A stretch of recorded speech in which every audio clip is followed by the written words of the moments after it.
সকালে ঘুম থেকে উঠে ১ কাপ চা না হলে অনেকেরই দিন শুরু হয় না। নাশতার আগে, অফিসের ফাঁকে কিংবা আড্ডায় চা দৈনন্দিন জীবনের খুব পরিচিত একটি পানীয়, বিশেষ করে দুধ চা। কিন্তু চা পানের এই অভ্যাসটি যদি হয় সকালে খালি পেটে, তাহলে তার শরীরের জন্য ধীরে ধীরে ক্ষতিকর হয়ে উঠতে পারে।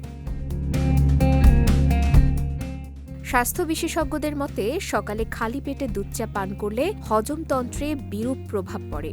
এতে গ্যাস, অ্যাসিডিটি ও পেট জ্বালার সমস্যা বাড়তে পারে।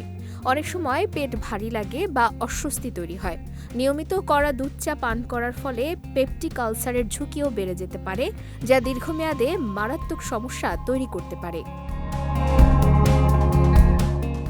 কেননা চায়ের মধ্যে থাকা ট্যানিন দুধের সংস্পর্শে আরও বেশি সক্রিয় হয়ে ওঠে। এর ফলে দাঁতে হলদে দাগ পড়তে পারে এবং দাঁতের সৌন্দর্য নষ্ট হয়। একই সঙ্গে সকালে দুধ চা পান পাকস্থলীতে নেতিবাচক প্রভাব ফেলে, যার কারণে হজমের সমস্যা, কোষ্ঠকাঠিন্য এবং পেট ফাঁপার মতো উপসর্গ দেখা দিতে পারে। এছাড়া দিনে বারবার দুধ চা পান করার ফলে ক্যাফেইনের প্রভাব বেড়ে যায়, যা অনিদ্রা বা ঘুমের সমস্যার কারণ হতে পারে। পর্যাপ্ত ঘুম না হলে শরীর ও মন দুটোই ক্লান্ত হয়ে পড়ে।